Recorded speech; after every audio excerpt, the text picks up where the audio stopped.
맞벌이를 하고 있는데 저희 아이가 중1 입학이었거든요.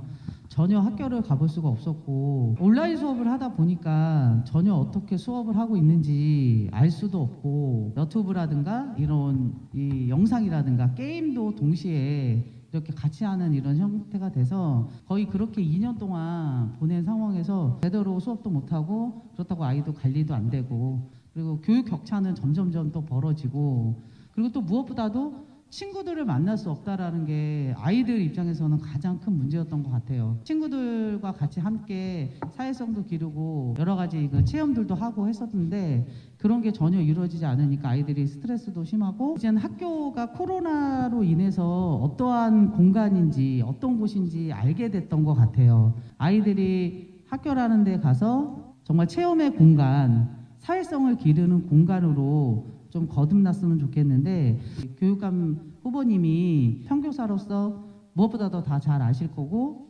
배움을 일으킬 수 있는 기회를 부여받지 못하는 게 가장 큰 문제입니다.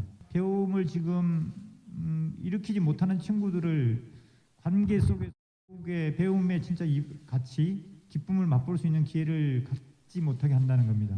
대부분의 우리가 갖고 있던 소중한 관계들이 다 망가짐으로써 기존의 관계 맺음보다 더 새로운 관계의 문화가 만들어질 수 있도록 적극적으로 노력합니다.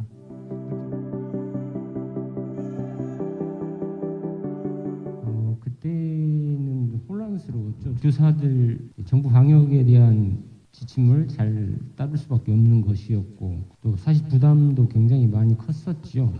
원격 수업이라는 것을 처음으로 접해봤고 이제 그런 원격 수업을 통해서 아이들과 만나는 것이 아이들 상황을 인지할 수 없다라는 답답함, 또 어떻게 아이들이 등교를 하면 아이들 사이에 거리두기는 어떻게 해야 하나, 또 아이들이 급식을 즐겁게 먹을 수 있는 분위기도 사실은 어려웠죠. 제가 연구회 활동을 함께 하던 교사들에서는 조금 더 원격 수업이라도 질을 높여보자.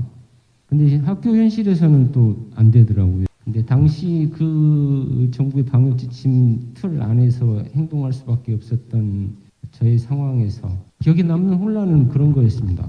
뉴스를 통해서는 학부모들에게 공지가 되지요. 근데 학교 현장에서는 교육청 지침에 따를 수밖에 없는데 그 사이에 학부모들은 학교에 또 문의를 해오죠. 뉴스에서는 이러한다는데 학교에서는 어찌 하느냐. 그런 연락을 받으면서 혼란스러움.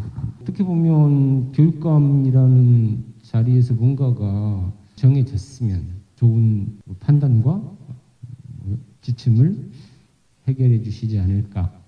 학교에서 수업을 어떻게 하면 진행할 수 있는지를 고민하고 그리고 방역에 만전을 기해야 된다라는 기준이 필요했다고 봅니다.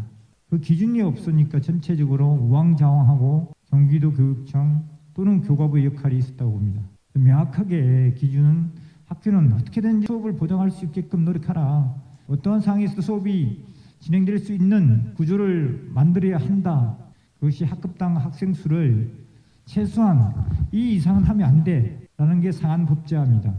이것을 하루빨리 현실화시키는 것, 우리들에게 요구받고 있는 우선적인 과제입니다.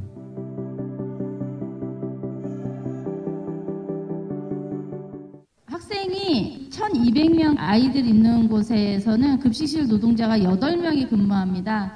코로나로 급식실 실무사님이 4분이 걸리셔갖고 4분밖에 없는데도 불구하고 대체 인력 없이 정상 급식을 할 수밖에 없는 상황이 왔습니다.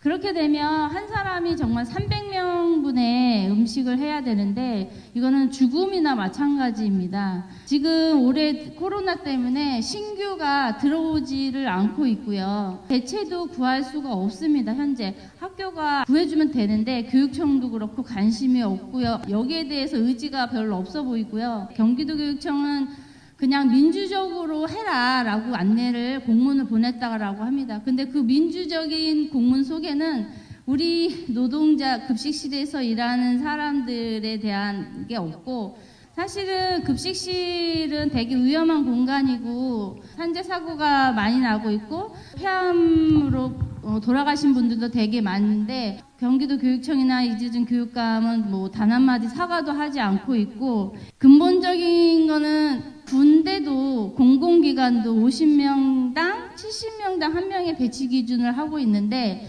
학교는 몇백 명에 한 명으로 일을 하다 보니까 되게 많이 산재가 많이 나고 있어요. 시 기준 급식 노동자 한 분당 학생 수 그게 굉장히 지금 높다는 겁니다. 그래서 실질적으로 노동 강도가 굉장히 높은 상태를 저도 체험했고 인력을 적정하게 노동할 수 있도록 환경을 만드는 거 우선적인 것 같고요. 급식이 원활하게 진행될 수 있도록 지원하는 역할 그것을 급식 노동자들한테 맡겨지는 구조는 무책임한 거고 실제 자기 역할을 못하는 거죠. 국가는 그런 상황에 있어도 노동이 제대로 이루어질 수 있도록 책임을 져줘야 됩니다. 첫째, 적정한 노동 강도가 유지될 수 있도록 노동자의 수를 확보해 주는 것. 두 번째는 상황에 맞게끔 긴급한 상황을 대처할 수 있는 지원책을 제도적으로 마련하겠다는 것. 큰 틀에서는 회복이 필요한 거죠. 겉으로 드러나지 않지만 이게 어느 정도 시기는 상처로 드러날 거라고 확신합니다. 그래서 상처가 드러나기 전에 경기도 교육청은 회복에 대해서 집중해야 된다고 생각합니다. 코로나19 위기 극복 교육 공공성 강화 박효진 교육 회복 백신입니다. 첫 번째가 학력 격차 해결로 교육의 불평등 해소를 하겠습니다. 두 번째는 코로나로 잃어버린 친구 관계 회복입니다. 다음 세 번째는 감염병에도 안전한 학교 만들기. 고맙습니다. 고맙습니다. 고맙습니다.